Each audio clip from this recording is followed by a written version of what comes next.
Good afternoon. Mary Pat McKee here with Indie Boomer Magazine. Welcome to our show. I want to make sure you all have been able to see the copy of the Indie Boomer, the September Indie Boomer with Patty Spitler. You can pick it up or go to get the digital version at indieboomer.com.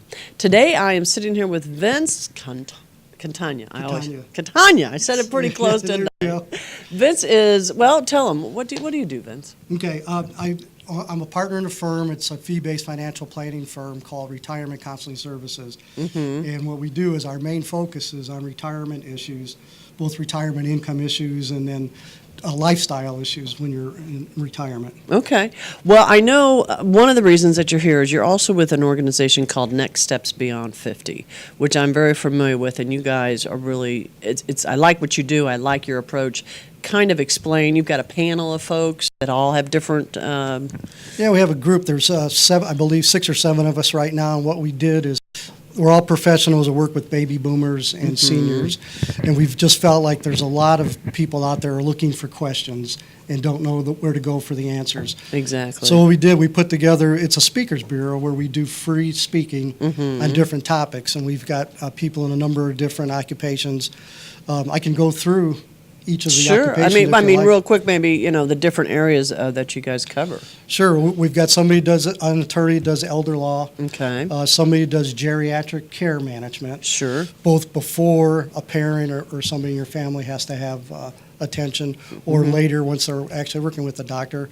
Another lady that does medical care, or medical billing, she takes a look at She the checks bills. your records and stuff. Yeah, to make sure you're not getting overcharged and those type of things. And she's been able to help a lot of people save a lot of money on the medical side. Exactly. Another lady that does health and nutrition for seniors and boomers, and what's the best way to eat and things you should and shouldn't be doing. Another gentleman that specifically is with Medicare, does Medicare planning. And right now that's coming up, enrollment, October 15th. I know it's coming up quick. And that's a big issue. And I know there's somebody else I'm missing, and as it pops in my head, Well, you specialize in the Social Security. The Social Security and retirement income planning, correct. Okay. Well, we kind of know what your purpose is, but how do you guys facilitate this information to the consumers or baby boomers? Yeah, we get together about every 2 weeks, and what we do is we try to find out different speaking engagements. And we've some of the places that we've talked to before, we've done a number of churches in the area that have ministries that are for people in their 50s or 60s. Right. We've spoken to a lot of the service groups. Sertoma, Rotary, Kiwanis. We've done a lot of the libraries. We've been in the Indianapolis library system, Greenwood. Oh, you are Indianapolis. I knew you did Hamilton County, but you do Indianapolis as well. Hamilton counties, the Carmel. I've done one in Hancock and then in Greenwood. Okay, so you're kind of Indianapolis and the surrounding areas. So we're continually looking for venues that people want to hear about our topics. And they can actually go to our website to find out the topics that we discuss. Well, and that's what I was going to ask you. What is the website exactly? It's called Next Steps Beyond 50, and the 50 is 50. Okay. .com. Oh, easy enough. And the name came from, okay, you're at a next point in your life. What are the next steps that I should be thinking about when I'm 50 or 60 or 70? Well, we did the cutoff at 50, and that seems to be an age where people start getting a little bit more serious about things. Yeah, that's true. Well, time starts to tick, doesn't it?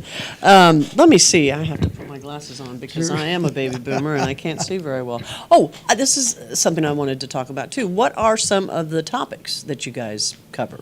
Okay. Some of the topics is there's VA benefits that are available for individuals who are actually veterans of the war. When should I be looking at Medicare? What are the issues that I have to be concerned with that? Yeah, that's a big one too. Estate planning. Should I have a will? Should I have a trust? What type of issues should I be covering for my children? Or if I want to do charity planning for churches or other philanthropies that people are interested in. The nutrition lady will do a lot of different things. She'll talk about low-carb type of diets or exercise or yoga, those type of things. That's very important. The geriatric care managers are interesting. They're real hard to peg because every situation they come in is different. Right, right. But they'll sit down, and I've used them here in my own situation where my father-in-law has been diagnosed with dementia. Okay. And my mother-in-law wasn't sure she was doing the right things. So I was able to connect them with her, and she sat down with them for a couple hours. You know, she did the same thing with my family. Did she? Yeah, she came out and sat down with my brother and sister and helped us find our way. I mean, if you don't know what the questions are to ask, then you don't know. And there's a lot of things we didn't even know we were supposed to be doing. And who to talk to and what other services Yeah. are available. And Yeah. yeah, and a lot of times people are lost and something's hit them they've never had to deal with before and they don't even know where to turn. Well, the thing I really liked, Jane, is who we're speaking of, is the fact that, you know, maybe she didn't know all the answers, but she had you or she had other people within your group that she could send us to, like Dave, who I know does the Medicare Yeah. stuff. But it was just a wealth of knowledge. And I think that's something that a lot of baby boomers are trying to find out. And Jane and Sharon, it's Melkoff and Hughes. Oh, that's I right. believe they both have 30 years have been RNs. Wow. So they've seen it from the inside as well as the outside. One of the things I like is when they sit down with the family, if the doctor says, here's what you need to do, they tell the family, that's not your only alternative. You don't have to do that. There are Right. other ways to make you aware that that's actually available to you. Most people just take the first advice they're given and say, that's all, that's it. Yeah, yeah. Well, and that's good to get several different opinions, especially, I mean, I know we're going to talk in a few minutes a little bit more about Social Security, but there are different options. And something that we talked a lot about with the boomer and things is that everybody's in a unique situation. So you can't just cover it and say, you know, everybody's in the same, you know, this is going to cover everybody.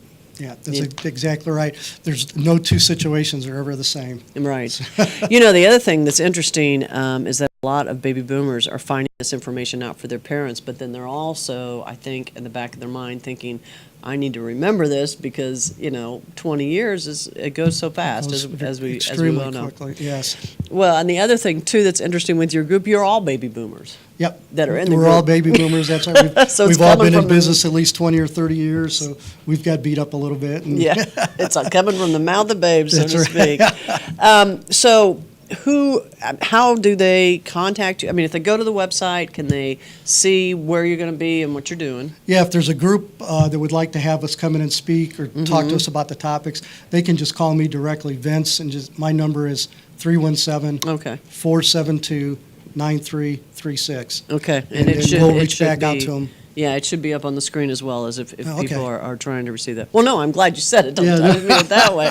It's good for them to know. So we're going to take a short little break, and we're going to come back and talk a little bit about Social Security, when you should do it, and all that kind Fantastic. of information. Great. Thanks. Thanks. Be right back. Everyone knows it's easy to find first-run movies in the big theaters. But where can you go to watch your favorite classic movies on the big screen for the perfect night out? Why rent a flick when you can rent the entire theater? Call today to reserve our 32-seat theater for your next event, or just stop by to see what's showing this weekend.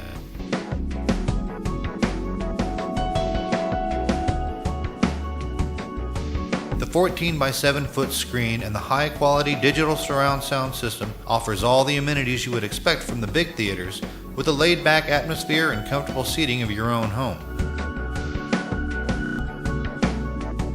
Wofford Theater at 1744 South 10th Street in Noblesville gives you the classic movies you want with a big theater experience. You know, when Margaret and I decided to sell the old estate here, we had only one choice in signage. Logan Street signs and banners. Conveniently not located on Logan Street anymore, but rather located on 10th Street on the south side of Noblesville. Well, we sold the old beauty, and we were able to buy this wonderful estate. And we had so much money left over, I was able to buy this beautiful 1968 Eldorado Cadillac for Margaret. Only 472,000 miles. Margaret loves it because it's got those big seats and that heavy-duty suspension to support her svelte frame. Next time you're looking for signs or banners, call old Jim at Logan Street Signs and Banners, 773-7200. Conveniently not located on Logan Street anymore.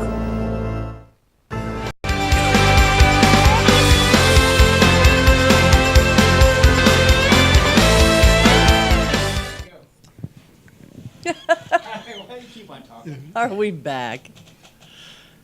Good afternoon. Are we back again? Yes, we are. We're. My goodness, I am all mixed up. Hey, Mary Pat McKee here, published Indie Boomer magazine. We're just having fun this afternoon. That's what it's all about. I am here with Vince Catania. I said it right. Yes. Yes. Okay. Good. Absolutely. Hey, we're going to talk. Well, before we talk, because I forgot to do this on the last segment, which I meant to do, always like to do. Want to thank Logan Street Signs and Banners, Wofford Theater, Jim Wofford, for allowing us to have this show. We really appreciate it and hope that we are getting some good information out there to the baby boomers in the audience. Yeah, thank you, Jim. Yeah, exactly. So, okay, well, let's jump in because you know time goes very quickly. Why is Social Security retirement planning so important? Well, it's really more important now than it was, say, 30 years ago. If we just go Okay. back one generation, if we look at our parents, most of the people that retired back then had three sources of income. They had a pension, they had Social Right. Security, and then they put the rest of their money in savings, which at that time was paying 10% in interest. Right. If we look Those at days are gone. Oh, they're way gone.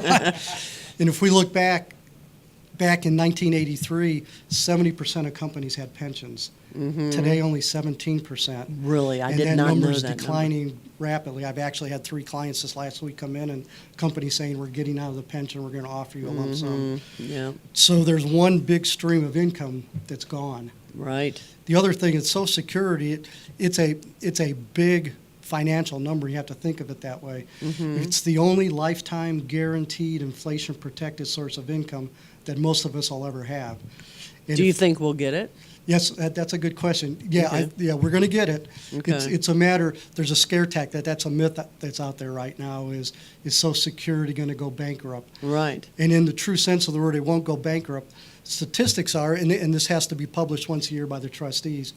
From now until 2020, Okay. there's enough money in the system to pay interest only. Will pay all the benefits. From 2021 to 2033, there'll be enough interest to pay the benefits. Okay. And from 2033 to 2084, there's enough principal and interest to pay 75% of the benefit. Well, by 2084, I think we're unless they come up with some way to keep us going. Which Well, you and they never have. know. This isn't the first time this happened. This happened back in the Reagan administration. Okay. We were actually in the same situation, and what they did back then is they did a couple things. They raised the retirement age from 66 to 67, Right. and they increased the payroll tax, the FICA tax that everybody pays. Right. So my suspicion is couple of things are going to happen. They've talked about raising the retirement age from 67 to 70 Okay. because we are actually living longer right Right. now. Right. And the other one is they're probably going to have to increase increase the retirement tax, the FICA tax, Right. and they'll probably lower the benefits. And there's one other thing. But it's still there. It'll still be there. Yeah. And one other thing that's not taken into effect, the boomers, Mm-hmm. we've had children, and there's something called the echo boom. There's another big wave of people coming Is there into the really? system. Yeah, there really Because is. I thought one of the reasons that Social Security wasn't going to have enough money is because there's not enough younger people paying into it like we paid in. You know what I mean? Yeah, there's a lot of younger millennials now, but there's Okay. that middle gap of about 20, 25 years Okay. that was going lower. Okay, but now Yeah. it's not. Okay, so I really, because you and I have talked about this, and you have some amazing information. Does the Social Security give advice? No, that's one of the things that we do, and maybe I should step back and tell you a little bit about what we do. I'm a partner in a firm called Retirement Counseling Services, Okay. and we work on retirement income issues for clients. Okay. And we are an independent, fee-based financial planning firm, and we are registered investment advisors with LPL Financial. I have to say that for compliance issues. No, and you've been doing it. How many years you've been? Interesting, I started in the business on Black Monday in 1987. Oh, really? The day the market dropped 25%, and I was wondering what did I get myself into. So you've got so- lots of years of Yeah, experience. a So. lot of gray hair, as you can Yeah. tell. Well, you asked the question about the advice. Yeah. The individuals at the Social Security office are paid to give answers and not to give advice. And what we Okay. do is we give advice. And I can throw an example. I just had a lady come in recently, 69 years old, referred to me from an attorney, and she went in at 69 and asked to see what her retirement numbers were going to be. Right. And the lady across the table, Social Security, says, why weren't you receiving widowed benefits since you were 60 years old? And she says, I came in this office 9 years ago and asked if I had widow benefits. And they said, you're 60 years old. No, you don't get widow benefits. She didn't get benefits to the tune of $24,000 a year Wow. for 9 years. Now, what we're able to Did help she her lose do, that money? we were able to do, she can go back. The best you can do is get 9 months in arrears. Wow. So she got 9 months out of 9 years. So that was a situation by not talking to somebody that specializes in retirement income.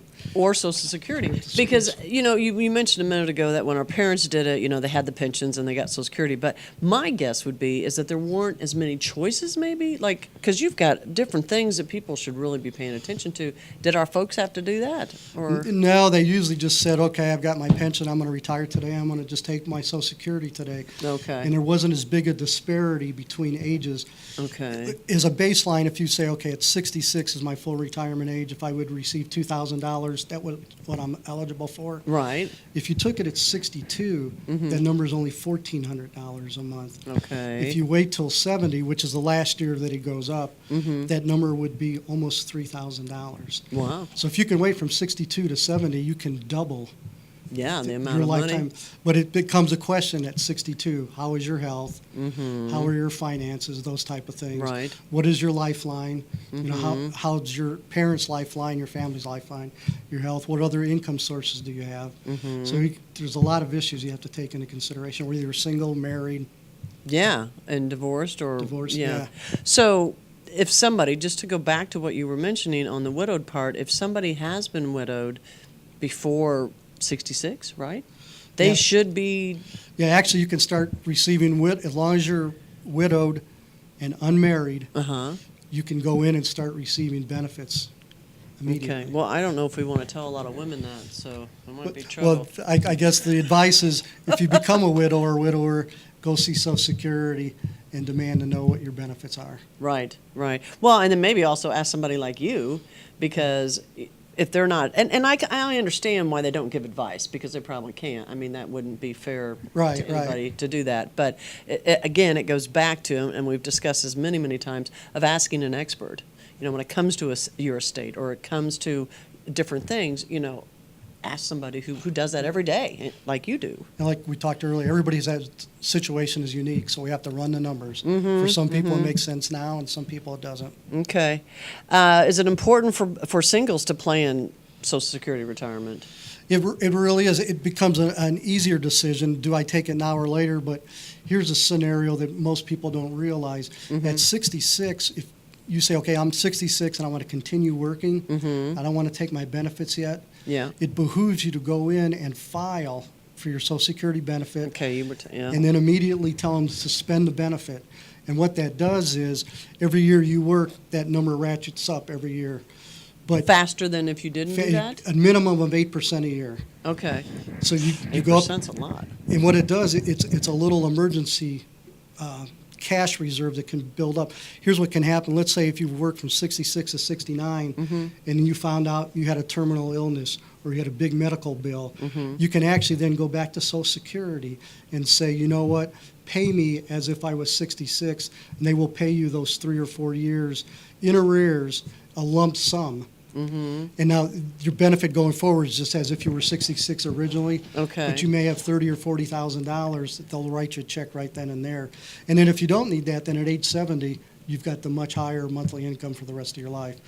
So, Okay, well, let me understand, because Sure. I'm a little slow. and I talk a little fast. No, you're fine. You're fine. But I mean, this isn't my line of expertise, so I want to make sure I understand, make sure everybody else understands. So at 66, you can actually go into Social Security and start your benefits, but then Yeah, stop them? you file for your benefits and then tell them, File. I filed, but I don't want to take them, I want to suspend them. Okay, And so that's it's the wording you important to wanna- file Yeah, important to file. and suspend, as you said. Now, do you have to wait to 66, or can you do it at 62 when you're eligible? No, 66 is the most optimal.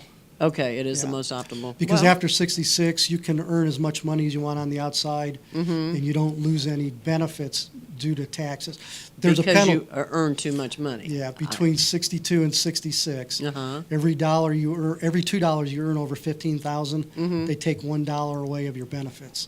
Oh, So if you earn $30,000, 15 of that's over the threshold, Right. they pull $7,500 of your benefit away from you.